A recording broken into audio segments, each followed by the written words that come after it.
afraid. It's a A-Rod's a human being. It's a Yankee elimination party. I think it's very nice for Alex to be back. But seriously, I just mentioned it. All right. So, Mazz, even though Yankee talk, keep talking Yankee talk. Even though Vernon Wells, he's not going to cost the Yankees $21 million. He's going to be on the team.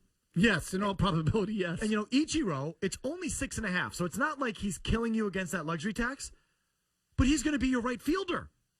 And Alfonso Soriano, at 37 years old, again, his contract calls for $18 million next year. The Cubs are going to pick up a lot of it, I think like $13 million of it. So it's not like at $5 million he's crippling you, but he's on your team. He's going to be starting in left field, don't you think? Yep.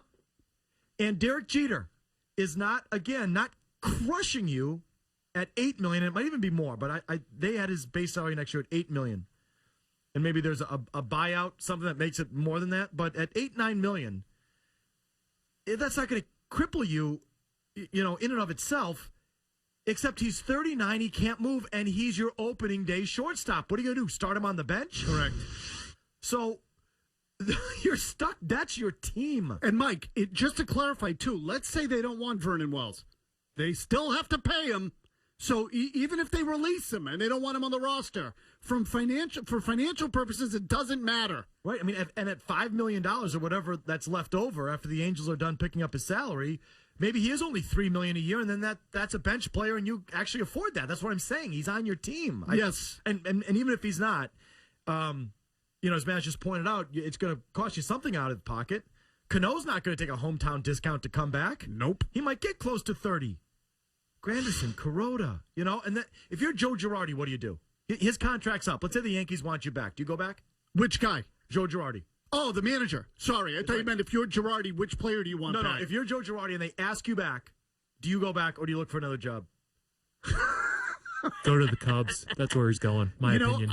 I would, if someone else offered me a better job, I would go. Yeah, I would go. I wouldn't stay with the Yankees because I don't think that team's going to be good for a while. And you know what? It's ultimately going to get him fired there. Really. He's going to get fired there. They're not going to be very good, Mike. It's going to be 2 or 3 years. Now, look, I said I would have rather been the Red Sox for the last 10 or 11, and as of right now, I'd rather be the Red Sox for the next 10 or 11. There's one variable in here that the Red Sox have that the Yankees did not, and that was the trade with the Dodgers, right? Absolutely. They got a bailout. Oh, big time. The Red Sox got bailed out by the Dodgers, and the Yankees didn't. So that's a significant difference between the teams.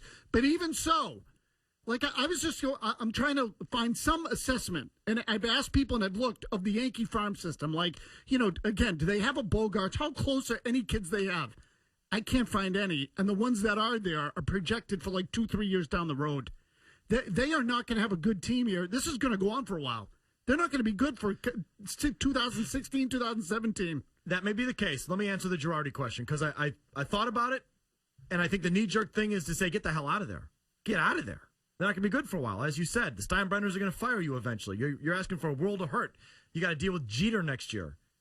And you got to deal with A-Rod eventually after next year. Why would you stay?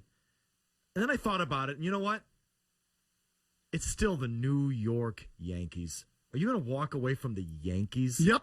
I don't know, man. I don't know. That's the pinnacle. That is the pinnacle. If that's what you do, if you are a baseball manager and you have the job of being the manager of the New York Yankees, do you walk away from coaching the Pittsburgh Steelers? Do you walk away from coaching the Montreal Canadiens? We hate these teams, but you know what I'm saying. Do you walk away from coaching the UCLA Bruins? You just don't do that. That is, he gets paid a ton. It is the premier job on the premier team in one of the most important sports in the country. It is a pinnacle kind of job. That is a top of the mountain kind of job. Do you leave that to go coach the freaking loser Cubs? Mike, you know why he does? He's from Illinois. Was drafted by the Cubs. He's got history there. All I'm saying is... And Theo will pay him a ton of money. If that were me, I think I'm staying. See, I'm not convinced Theo would hire him. It's fishing Yankees. Yeah, I'll tell you, though. But here's the question, Mike, okay? If you know the team's not going to be good for 3 years, and you're just signing a death certificate. Okay, are they going to be awful? They're going to be mediocre. Mediocre. And so... Here's how I would stay. You want me to stay? Give me 5 years. 5. You got to commit to me beyond just the 3-year rebuilding window, whatever it's going to take, because it's going to take a while. Last question before I get to the calls. Do the Yankees want him? Is he worth keeping? I say no. I say let him go. You know, you're going to have, that team next year is going to be, who wants to be around that collection of guys? Please, that's going to be worst case scenario. You know, they'll be okay. They're not going to be dreadful. But, you know, why be around a bunch of overpaid, underachieving, broken down bunch of prima donnas, really, for the most part? Get out. I would look at, if I were him, I would take a good hard look at teams that underachieved this year that have good teams. And, you know, instinctively, and I'm not saying this particular case, okay, but like I think of a team like Toronto. I was going to say the Angels. Okay, another one. You know, the only thing is, like with the Angels, I feel like Socha's kind of a hard ass. Girardi's the same guy. Is that going to make a difference? But in Toronto, they need someone like who's got a little bit of credibility up there with that team and who could kick some of those guys in the ass, because that team should have been a little bit better than what it was.